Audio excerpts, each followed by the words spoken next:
everybody, and welcome back to Magic City Morphs. I know it's been a little while. We have been taking a little bit of a social media break, but we are back and we are ready to get back into some videos. We haven't had any luck with breeding lately. We tried to pair our Banana Mystic Potion again with our two females. Did not work. We also tried to go ahead and pair Lucian, our blue-eyed leucistic male, with both of them because we thought, well, he might be ready since he weighs enough now, and he didn't actually go. So unfortunately, it looks like this year we're not going to be able to have any babies, but hopefully next year we will be able to start working with our boas, which is why I have Ka out here. I wanted to kind of show you his growth update. So he's nearing 3 years old. He is our male jungle boa. He will be the father one day to our very first boa constrictor clutch here at Magic City Morphs. He will be paired with Harley, our almost 4-year-old hypo harlequin boa. You've seen her plenty of times. She's the burgundy colored, really beautiful boa that we have. But this is Ka. He's got a very beautiful natural coloration to him. A lot of people really like that classic boa look, so I thought I'd get him out and talk about him. He is actually our very first boa that we got here at Magic City Morphs. We got him when he was a little bitty baby from a reptile show, and he has grown really well since we got him. And he also has one of the more laid back personalities of our boas, so that's something that people really like about him as well. As you can see, boas naturally kind of move a lot quicker than ball pythons, especially with their head movements. They seem to be more alert, so that kind of makes people scared of them a little bit more, just because of their different demeanor and kind of how they sit. Like, they naturally kind of sit in the S position a lot of the time with their neck.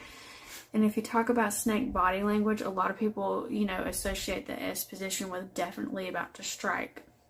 So with boas, you kind of have to just pay a little bit more attention because, like I've said, boas can naturally kind of sit in this position a lot, and that's kind of how they are in the trees when they're younger and they don't weigh as much yet like this.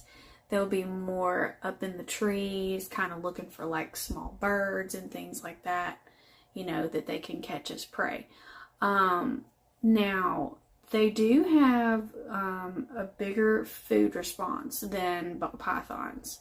So you remember what happened with Kadabra when she bit and wrapped me. She was a ball python. So that can still happen with a ball python, but it can happen a little bit easier and quicker with a boa. Something like a boa constrictor like this, also a reticulated python, a Burmese python, any type of snake like that that's got a good food response. We call that a good food response because that means that they are ready to eat. They're food motivated. You have to basically use your snake hook, which I've shown you many times, that tool, to let them know that it's not time to eat. Gently touch them on the head. They'll recognize that this cool to the touch metal hook is touching them and is around them. It doesn't have a heat signature. That lets them know that it's not actually time to eat. But sometimes they still can get confused and bite the hook, so you have to kind of keep that in mind too. You just want to be consistent with your handling. You don't want to get a snake like this that's going to be really big one day and then regret later not spending enough time with that snake and getting to know it, letting it get to know you, building a relationship with that animal. You want that animal to be comfortable with you so that you can be comfortable with that animal. And so here at Magic City Morphs, since we have 4 boas, that's something that we try to do with our snakes.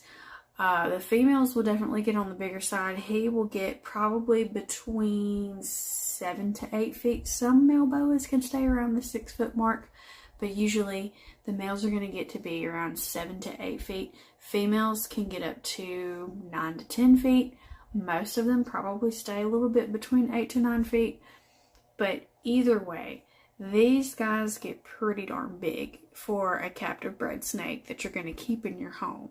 So we have them back here in these bigger enclosures where we've got the locks. And right now we have Ka, Harley, our first boa pair, male and female. We also have Ra and Medusa. That's our other boa pair that we're going to be able to pair later on down the road. Ra is a sharp albino, and Medusa is an IMG 66% het sharp albino. So as she gets older and every time she sheds, she's going to get a little bit darker until that melanistic gene completely takes over. And with Ra, he is a very, very beautiful orange, like a sunburst orange color. So that's what sharp albino does with the boa. It makes them a really, really bright albino. We wanted to also come on here and talk about, as small breeders in general, you want to breed ethically. You know, we've had people say to us, well, are you going to stop doing what you're doing because you haven't had any babies? Like, are you going to buy any more snakes that you know are breeder ready and proven? And the answer to that question is no. And the reason for that is because we have all of the genes that we currently want to work with when it comes to ball pythons and boa constrictors. And we know that we're going to have years and seasons where sometimes we're not going to get any babies. We're not going to get any eggs. We're not having luck with these guys. It's just going to happen. But we still care about these animals, and we are their home. And we're not worried about making money, okay? If the money is there, if we ever get a clutch, okay. But guess what? Most of that money, if not all of it right now, since we're small and starting out, goes right back into feeding our animals and providing what we need for our animals. So we're not in this to make a buck. We have definitely almost had 2 years of nothing. So I think that kind of goes to show you that if we do ever get any babies in the future, we really care about our animals. We're not pushing our animals to breed before they're ready. We're not, you know, making our females have clutched year after year after year. We're giving our females breaks. Like Priya, she had 13 eggs the first time. We 100% did not try to pair her the next year. And then also with Zahara, our female albino 100% het clown ball python, she had a clutch of 8 eggs, so we gave her a break. So everybody gets breaks. You know, we go based off of the animal. We are not concerned about pushing our animals and messing with their well-being just to get babies. And we care about each and every one of our babies that we produce here at Magic City Morphs. That's why on occasions we have taken babies back. If something happens and somebody can't keep one, and it's pretty recent, you know, after they've gotten a baby from us, we will happily take that baby back and negotiate that with you. We've also helped our friends who have had issues getting their hatchlings to eat. So that's something that I want you guys to remember. I hope you enjoyed today's video. We're really, really ready to get back into doing more content for you guys. And we have missed each and every one of you. So thank you for keeping up with us, and we will see you in the next video.